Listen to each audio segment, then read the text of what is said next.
Zuma may be gone, but his friends are still out there. Many of Zuma's allies still remain in key positions within the party and cabinet, while others have now become his harshest critics. Jacob Zuma's presidency has come to an end, but the longevity of that era owed much to staunch support from within the ANC and its associated leagues.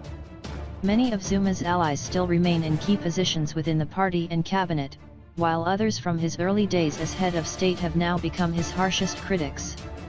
Zuma announced his resignation last week after increasing pressure from his party for him to step down from office, making way for his successor, Cyril Ramaphosa. But despite his exit, his faction still remains in the ANC. The list of those who kept Zuma's political aspirations alive, not even considering those who assisted in his fight against criminal charges, prosecution, and dodging tax, is important. The ANC in Parliament.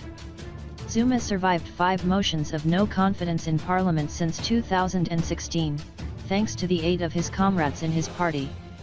These all came at times when successive scandals and court decisions were plaguing Zuma's reputation as president. In March 2016, for example, opposition parties were outvoted in Parliament when the DA brought a motion of no confidence following Zuma's stunts with the Finance Ministry, replacing Nlanhla with the little-known Day Van Rooyen and changing his mind 4 days later. It was also around this time that former Deputy Finance Minister Mspizi Jonas revealed that the Gupta family, in the company of Dujazane Zuma, had offered him the top finance job and a R600 million bonus to further their interests in the department. A month later, the DA tabled a motion to impeach Zuma after the Constitutional Court found he failed to honor his oath of office regarding the Ngandla affair. Former Tourism Minister Derek Haincom also took up the battle against Zuma in the party's National Executive Committee in 2016. He failed. The patronage buffer. Over his tenure, Zuma effectively moved the center of power to Lutuli House, which garrisoned his influence at the Union buildings.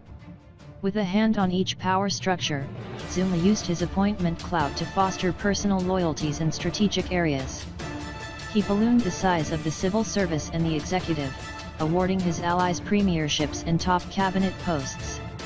An example of this was seen throughout key provinces, where Northwest Premier Supremahumapelo, Mpumalanga Premier David Mabuza, Free State Premier Ace Megashula and KwaZulu-Natal ANC Chairman Cyril Zikalala emboldened support for Zuma in various regions.